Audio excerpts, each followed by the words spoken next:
And the objectives for today are to explain the various means of product promotion, such as direct mail and television advertising. We'll look at the different types of promotional methods that are best suited to a particular product, to target markets, as well as the positioning strategy of the organization. We're going to explain various pricing methods, such as everyday low prices and penetration pricing, that companies can use for their products and services. And we will also determine different pricing strategies, such as pricing for profit and increased sales of various firms and industries. And as you can see, and as we've talked about throughout the course, about the 4 Ps, the most basic of marketing tools, which are product, price, place, and promotion. Clearly, today we are addressing the price and promotion elements of the 4 Ps. So again, I always like to point out why the learning objectives are important.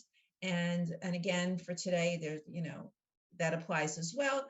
All of the learning objectives relate specifically to the course material and the content. The assessments are directly connected to the learning objectives, and also this will help you with test preparation.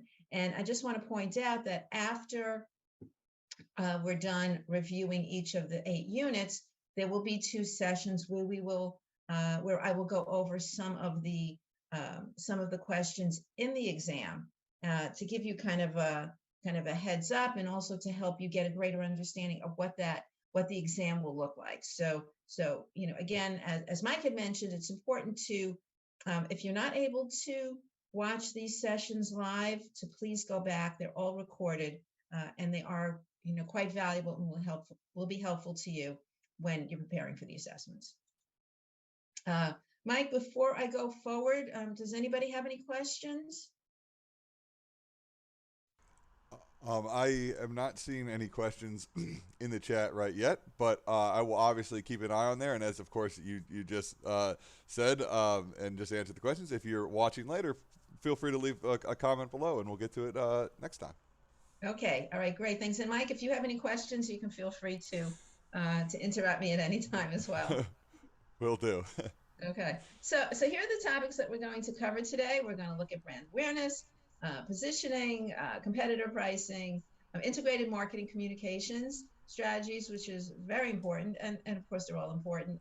As I mentioned, pricing strategies, return on investment, different social media marketing options that are available for companies, substitute products. And this is really important particularly when we're looking at the competition, because it's always important to recognize that while competition encompasses other organizations that provide the same offerings, there are products that we can buy that are substitutes for those. So when we look at competition, it's important to look at the bigger picture.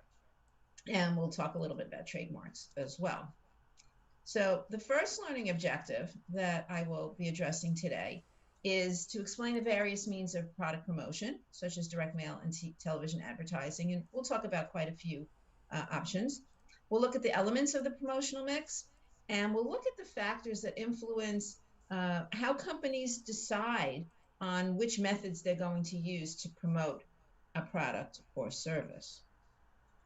So let's first start with the promotional mix. So when we talk about integrated marketing communication strategies, what we mean is that all elements of a marketing strategy should be working together and support each other. So, for example, let's say if you have a website, the look and feel and image of the website should match the other promotional activities you're doing. So you don't want your customers to be confused. So think about this. If you had a website that looked one way, and you had a logo that looked another way, and your product and your packaging rather had a completely different look, and when you had a commercial, it had a whole different kind of message, your customer would be confused. They wouldn't have a full understanding of what you stand for and what your image is and what you're offering. So when we talk about integrated marketing communications, you want to make sure that everything works together. And when we're doing this, we're talking specifically about the promotional mix or the communication mix. And the components of this can include advertising, sales promotion, direct marketing, professional selling, public relations, sponsorships, any kind of activity, whether it's traditional media, whether it's special events, whether it's digital related, whether it's web related, all of those components comprise the promotional mix. And when a company is choosing their various strategies, they have to take various factors into consideration. And really, the first thing is going to be your budget, right? Your promotional activity is really going to be, I don't want to say limited, but certainly guided by the budget that's available. If you've got very deep pockets like some of the major corporations, you can invest in some of the more costly, uh, promotional activities. You can have an ad during the Super Bowl, which could top $5 or $6 million for a 30-second commercial. But if you have a more limited budget, that might be when you put a social media campaign together, or you use email marketing or other means of getting the message out there that don't cost as much.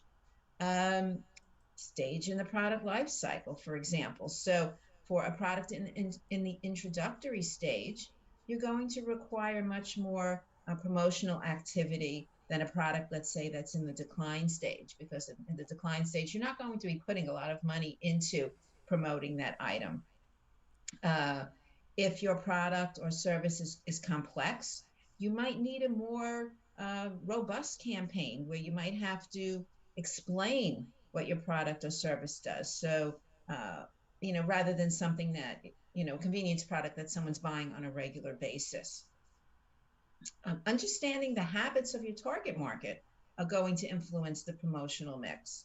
Uh, where are they going to make their purchases? Where are they going to get their information?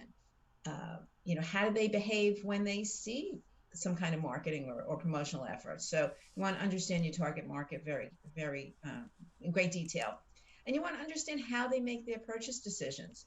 And, it's very interesting as we've seen, such an increase in online commerce, in e-commerce and online, shopping, that marketers need to understand what that looks like so that they can put their promotional activities and choose the right promotional activities because they understand how consumers are making purchase decisions.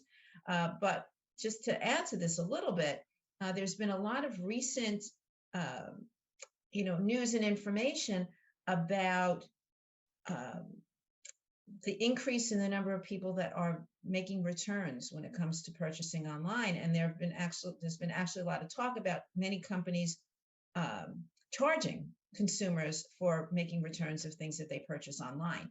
And so understanding whether or not that's going to sit well with consumers is going to be very meaningful in how those products and services are promoted. So it'll be interesting to see how that kind of plays out, at least in the current times when we're recording this. And of course, if you're looking at this at a later time, the retail market, is very dynamic and constantly changing. So that might be different later on, even in a couple of months. But at this moment, right now, it's important to understand what's going on in the marketplace, which really illustrates the importance of constantly being current on what's going on in the market, constantly being current on what's going on with your target market, what's going on with your competition.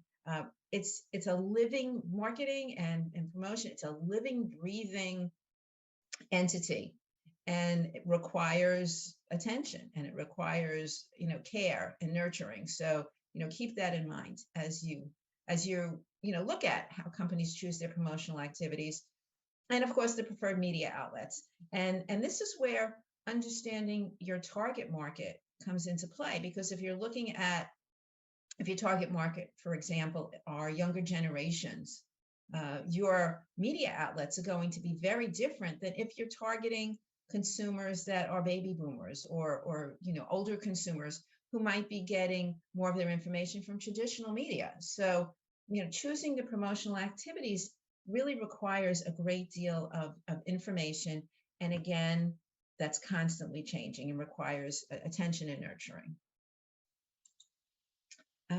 So there's a lot of information there. Mike, anybody have any questions for me before I move on? I don't see anyone. I don't see any questions right now. But we're gonna go away for just a minute and let everyone catch up because we're having a little bit of a delay. So let's let everyone catch up, and we'll be right back, everybody. Sure. Thank you.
Okay, well, it doesn't look like we have any questions in the chat right now, but as always, if you can leave a chat question in the chat anytime, or you can just say hi in the chat, I guess, if you wanted to.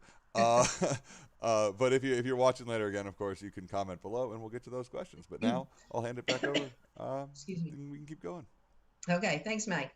So, second learning outcome for Unit 7 is to determine the type of promotional methods that are best suited to particular products or particular target markets, as well as the positioning strategy of a firm. And two of the issues that we'll look at are some of the brand awareness factors marketers need to consider when they're developing their promotional activities. And we'll look at the primary online and social media outlets that are available to marketers. And I'm sure that all of you are probably intimately familiar with all of those different outlets as well. So let's first talk about brand awareness. And when we look at brand awareness, the first thing we'll look at is brand recognition, and that can play a role in the promotional choices made. So for a brand that has very strong brand recognition, the marketing for that is going to differ from something that has relatively little brand awareness, right? So if you're Coca-Cola or Nike, and this goes to trademarks, there's very little that you have to do when it comes to brand awareness other than just showing your trademark. So, you show the Pepsi or Coke trademark, you show the Nike swoosh, you show the golden arches of McDonald's. Those are very well known. So your marketing is going to, really change and vary if you've got brand recognition and a trademark that people see and immediately have an awareness of what's associated with that brand. What's the brand's image? And again, all of those factors will impact the content of your message. And generally, with these brands that have a strong image and strong brand awareness and strong brand recognition, they're going to generate positive feelings towards that brand. And that will lead to the kinds of promotional activities that are chosen. Brand position. So when we talk about brand positioning relates to how we view a particular brand relative to the competition. So let's use cars as an example. And we would say, well, let's look at luxury cars. And we might say that a Lexus is a luxury brand. We might say a BMW is a luxury brand because we have Mercedes, we have a sense of those brands. But then if we start to add, let's throw, Porsche into the mix, or a Bentley, or a Rolls Royce, well, those are luxury brands. So, the way we might look now at a Mercedes might not be as in that same high luxury category. So everything is relative to the competition. And depending upon that will determine the kinds of promotions that are done, and how a brand is presented to their customers and to the public. Brand loyalty. So think about the products to which you are loyal, right? The content of marketing that's going to appeal to you is going to be very different than the marketing that is presented to customers that maybe are first-time buyers or new to the brand. So brand loyalty, and again, this comes back to understanding your target market, understanding how they think, understanding and knowing who your customers are. So all of these factors really impact brand awareness and relate to the kinds of marketing and promotional strategies that are selected for a product or service. So let's look at the internet tools that are available to companies, and this is an area that's continuing to grow. Technology is expanding every day. New platforms are available all the time. New ways of connecting with consumers continue to grow. So let's talk about the company website, which is very often the first place that somebody's going to go to learn about a product or service. So you want to make sure that your website is attractive, that it's user-friendly, that it has all of the information that a customer might be looking to find out information about your company, and to have as much as possible about what you have to offer. It should be attractive, informative, and certainly easy to use. I mean, I think that we can all point to websites that we've been to that we just abandoned because they were just too hard to navigate.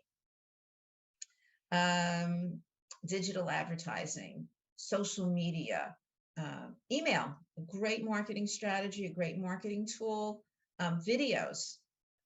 Think about YouTube. YouTube is one of the most popular social media platforms that exist.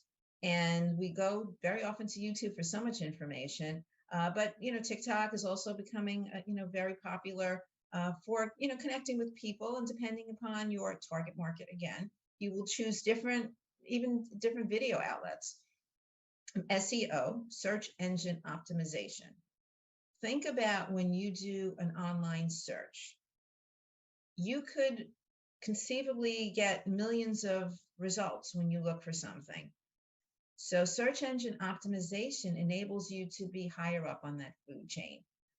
Most of us don't go to page 2 when we're doing an online search. So you want to make sure that you can be on that first page. You want to optimize your presence in a search engine, which is going to cost money, and be part of, again, we go back to the budgeting, which is part of your budget, and how you can be higher up on that food chain by having a robust search engine optimization campaign. Mobile is becoming more and more, a way for us all to connect with companies, for companies to connect with us. And QR codes, again, are becoming more and more popular for pretty much everything that we're doing. So, when we look at internet marketing, we want to look at the entirety of it, based on our budget, based on our target market, based on what we're offering, based on which platform or which outlet really makes the most sense for what we have to offer. Anybody have any questions before I move on? Well, I just had to say, when you said none of us go to page 2, I was thinking, like, I guess I never thought SEO. You always think of SEO like you want to be at the top of the page, but I'm like, oh yeah, I'm never going to, unless I'm looking for an obscure like old Mad TV sketch or something. I'm never leaving the page 1 of a search. That's true. And I mean, think about this: if you were looking for a new pair of shoes, right, and you were to just put into the search, and I say Google because that's the Like, search engine because they got that brand recognition. Yeah, I mean, it's great brand recognition. And by the way, Google has now become a verb, right? Google is not just an entity, but we Google something, meaning we're doing an online search. So when we talk about brand awareness, I mean, you can't it's just amazing. There's so many categories. I mean, think about when you cut your finger and you want an adhesive bandage, you ask for a Band-Aid, but Band-Aid is a brand.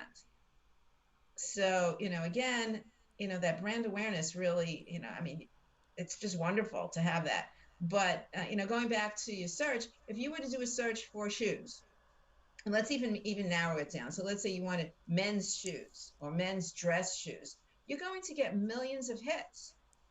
And for the most part, you're not going past that first page. Oh, So, of course not. I'm going to the even I mean not even a Google, just a search on Amazon. I'm going to the first recommended seller, right? Like, you get that's right. yourself there. That's right. Um, And very often Zappos is right up there at the top. Zappos has a very robust search engine optimization strategy in place, and very often that's one of the first, if not the first, um, results that you'll be getting. And Zappos has done a great job of marketing in general. And just as a side note, um, Zappos has at least up until recently, free shipping to you and returns. They have a very generous return policy, which is 365 days, as long as you return something in, original condition. So, it really makes sense for them to be as high up on that food chain when you're doing a search as possible. yeah, that makes sense to me. Well, I will. I'll let you know. Right now, we don't have any other questions in the chat, so we'll keep moving. But everyone, if you have any questions later, you can leave them in the comment section or put them in the chat at any time. Okay, thank you, Mike. So we're now going to move from promotion to the last P that we'll be exploring, which is pricing. And we'll look at various pricing methods, such as everyday low prices, penetration pricing, that various companies can use for their products and services. And we'll look at some of the pricing objectives that companies need to consider when they're setting the prices for what they have to offer. We'll look at the factors that impact pricing decisions, and we'll look at different pricing strategies that are available for companies to use. So if we first look at pricing objectives, the first thing we want to look at is return on investment. And this is when companies determine, what they want to achieve, what they want to set as their profit level. And that could vary, again, depending upon, again, product life cycle, what the competition is, and that will determine some of the pricing objectives, but also come into play into their promotional strategies as well. Companies might want to just look at maximizing profits. So they might set prices so they can earn as much revenue as possible, which could potentially be either a high price point or a low price point. But it's important here to recognize the price value relationship that customers are going to be evaluating. So I think about when you go to buy something, sometimes a higher price will lead you to feel that the product has better value. So that price value relationship is very important when considering the prices that you're going to be setting for your product or service. Sometimes companies need to maximize sales or generate as high level of sales as profitable, even if that strategy, that it might be a high level of sales, but it might not be profitable. So that's important to consider as well. Sometimes this is done just to generate needed cash, but generally that's going to be a short-term strategy because companies wouldn't be able to maintain that for a longer period of time. Sometimes pricing objectives are to maximize market share, and that will lead to certain strategies, sometimes by generating a greater share of the marketplace, and enables a company to remain more viable, to give them greater awareness, even if it doesn't translate to higher profits. And sometimes companies just looking to maintain the status quo, where competitors will generally keep their prices relatively in line, while they each continue to capture their target markets. So let's talk about the different external and external and internal factors to an organization that impact their pricing decisions. So sometimes price sensitivity, which refers to how sensitive a customer is to a price change, will determine the role and the price that's set for product or service. Competitor pricing, and these are the external factors, as I mentioned. So competitor pricing can play a role. So if a price for a similar product is set at a lower price point, consumers, and the product is basically the same, consumers are more likely to purchase that product.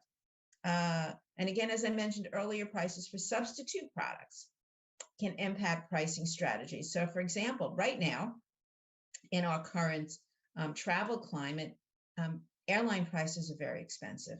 If you want to take a trip on a plane somewhere, it's going to be very expensive. So while you might compare prices of different airlines that go to wherever you happen to be wanting to travel, you might also look at prices for a train. You might look at prices for a bus. You might look at prices for rental cars. So it's important to consider, what's going on not only in the competition, but in substitute products. Other factors to consider when pricing are the economy, certainly a factor right now as we're recording this live, government regulations, and customers are less likely to buy expensive items in a weaker economy, or when we're in a period of inflation where prices are much higher. If we just touch a little bit on some laws, which is the Robinson-Patman Act, this regulates pricing decisions so that there is fair competition among different companies, as well as ethical behavior among different companies. And some internal factors to look at can include production costs, distribution, marketing costs. And if we look at some of the reasons why some of the prices are so high in recent times is because of high distribution costs, because of high production costs, because of product shortages, and challenges within the whole supply chain. So, again, internal, external factors all are interconnected and really should be looked at, of course, individually, but how they all relate to each other. So let's look at some pricing strategies that companies use when, as it adds to profit levels and how they determine prices. So prestige pricing is when a company showcases a product with a high quality image, right? So that, again, when we talked about the price value relationship, this is what we're talking about when it comes to prestige pricing. Leader pricing, for example, is when a store will price certain items at a low point to attract shoppers, anticipating that they're going to buy higher priced items in that store, in addition to the low priced merchandise that draws them in.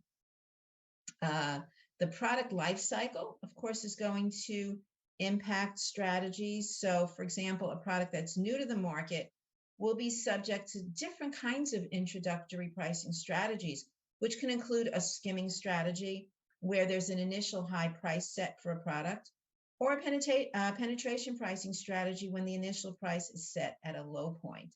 So for a skimming strategy, I would use the example of when a Kindle was first introduced, or e-readers, which was very new technology, and the pricing was quite high.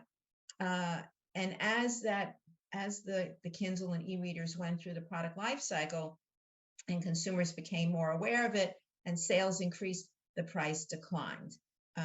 But products that are introduced, new products that are introduced into an already perhaps saturated market, might look at penetration pricing because there are already other entries in that marketplace with a low price. So again, it's important to look at the big picture before determining the pricing strategy. What's going on in the marketplace, what's going on with the competition, and again, what your customer is willing to put out there for a new product. Before I go on, Mike, do we have any questions for me about pricing strategies?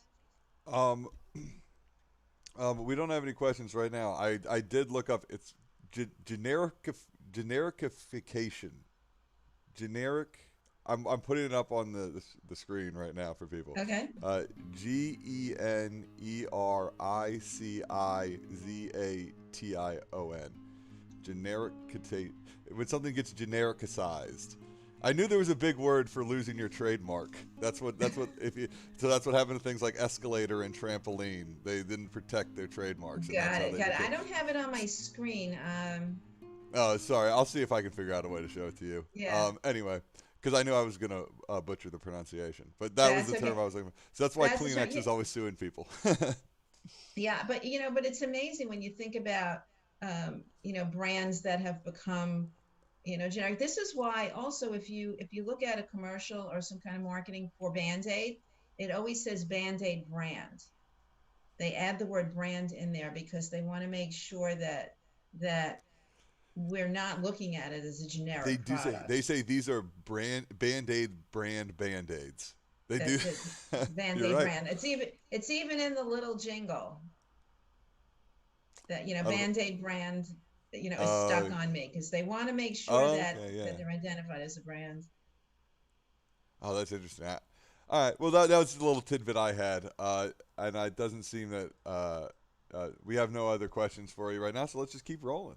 Okay, great. Thank you. And thanks for adding that. I think that, I think that we take some of those things for granted and not recognize what they really mean in the bigger marketing picture. Cool. So thank you for that. Okay, so the final learning outcome for Unit 7 is to determine pricing strategies such as pricing for profit and increase sales of various firms and industries. And we're going to look at the market, how the market equilibrium price point is determined. We're going to look at the impact of excess supply and demand on pricing strategies, and we'll look at the elasticity of demand. And some of these can be a little bit challenging and confusing, and I'll try to really break it down in the simplest way possible. So basically, when the demand for a good increases, the price tends to increase. Very simple. When the demand increases, the price will increase. And when the supply increases, the price tends to decline. So when we combine both the supply curve and the demand curve, we can see where the two curves intersect. And this is known as market equilibrium, where the quantity demanded matches the quantity supplied. So when quantity and supply, when quantity demanded and supply are meet, this is the equilibrium price. And the goal of pricing and supply and demand are always to reach that equilibrium price, that equilibrium point. So what happens when we have excess supply and excess demand? So when we have excess supply, competition tends to be more aggressive, and this creates a pressure to lower the prices. And that will continue until, again, that equilibrium is reached. And the equilibrium always is reached. It might take a while, it might change market dynamics, but the equilibrium always gets reached. When we have excess demand, it generates greater competition. Prices are going to rise. And again, this will continue until the equilibrium is reached. So let's look at what is elasticity of demand. So elasticity of demand is the relative change in the quantity that people will buy when there is a price change. So let me say that again. It's the change in the quantity people will buy when the price changes. So low elasticity is when there's little change in the quantity purchased relative to a change in price. So for example, if there's a change in the price of eggs, or there's a change in the price of milk, or a change in the price of products that we tend to buy on a regular basis, there's going to be relative change in the amount we purchase. However, inelastic demand is when, which is high elasticity, which is when there's a big change in the quantity purchased relative to a change in price. And I think for the current market situation, I think we could probably put housing in this category. So housing prices have increased dramatically, and as a result, the quantity purchased has declined. Many people, because there's such a high, because the housing market is so has increased so much in price, many people have decided that they're not going to buy a house now. So, think about some of the changes in your purchase decisions. Is a small change going to impact what you buy in something in the quantity you buy of something that you buy on a regular basis? Probably not. But if there's a very large change in price of something, you might choose to put off making that purchase. So that's what we mean when we talk about elasticity of demand. It's related to how much we're willing to buy when there's a change in the price of a product or service. And that covers Unit 7. All right. Well, once again, thank you for taking us through another unit. Next week will be Unit 8. That will be the last of the units we're covering. But we will have two other streams after that. Next week will be pre-recorded for everybody. But of course, like you can do now, if you're watching this later, you can leave a comment down in the comment section below, and we'll get to it. I'm not seeing much activity here in the chat today, so I think we're probably good to just let it go so that we can record the ones so you guys have another lesson for you next week. But again, I want to thank everyone who's joined us. I want to thank everyone who's watching this later, and of course, we want to thank Dr. Salazar for taking us through all of this. Thank you. All right, thank you, everyone. I look forward to seeing you next time.